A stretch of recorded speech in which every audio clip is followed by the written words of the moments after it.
प्रणाम, मेरा नाम है विनय कुमार और आप देख रहे हैं द 2V शो।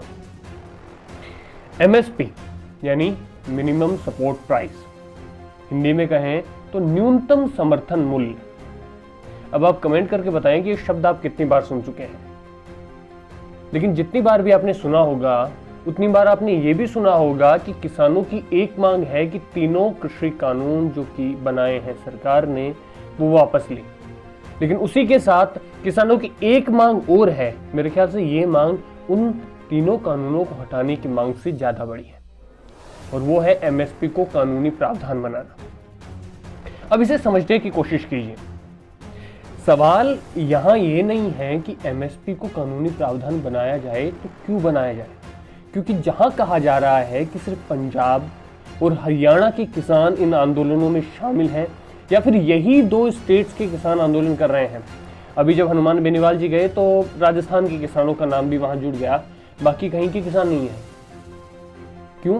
क्योंकि MSP को कानूनी प्रावधान बनाया जाना, इससे पूरे देश के किसान इफेक्ट होते हैं, लेकिन MSP खत्म हो जाने से सिर्फ पंजाब और हरियाणा के किसान इफेक्ट होते हैं।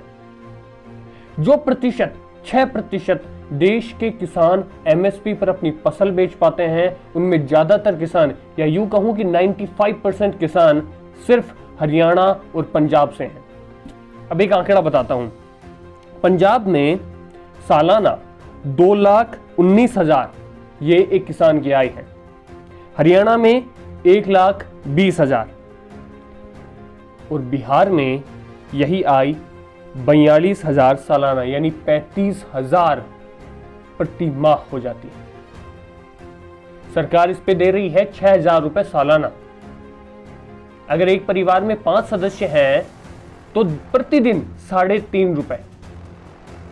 वाह, ये चलेगा सरकार की योजनाओं का तरीका है कि सरकार अब लोगों को 3.5, किसानों को 3.5 रुपए प्रतिदिन एक व्यक्ति को दे रही है, उससे उसका भला हो रहा है।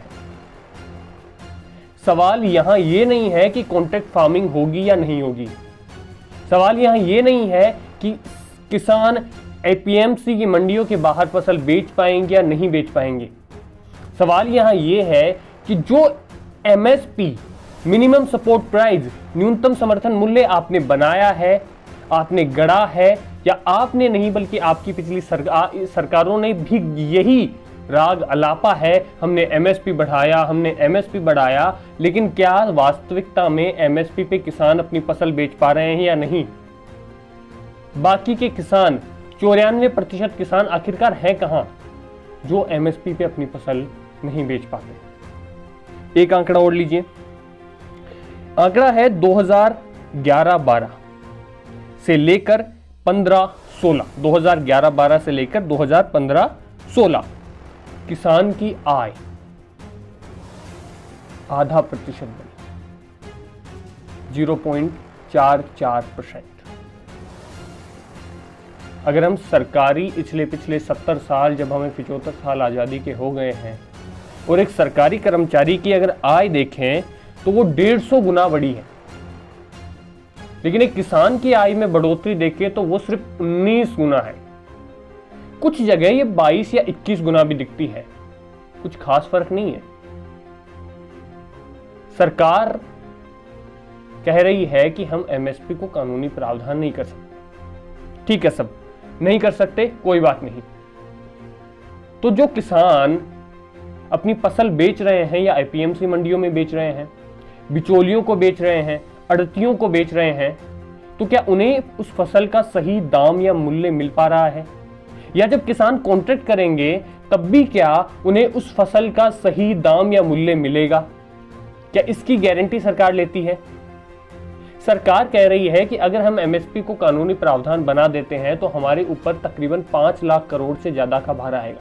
कहीं 7 लाख करोड़, कहीं उससे ज्यादा बता रहे हैं, हालांकि सरकार ने ऐसा कुछ नहीं कहा।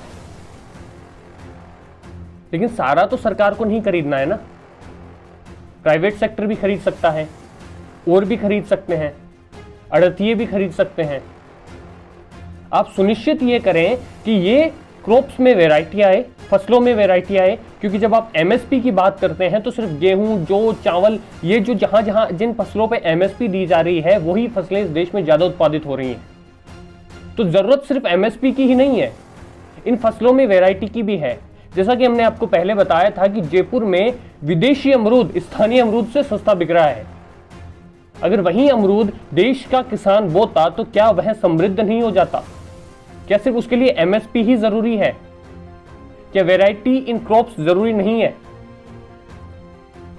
धन्यवाद।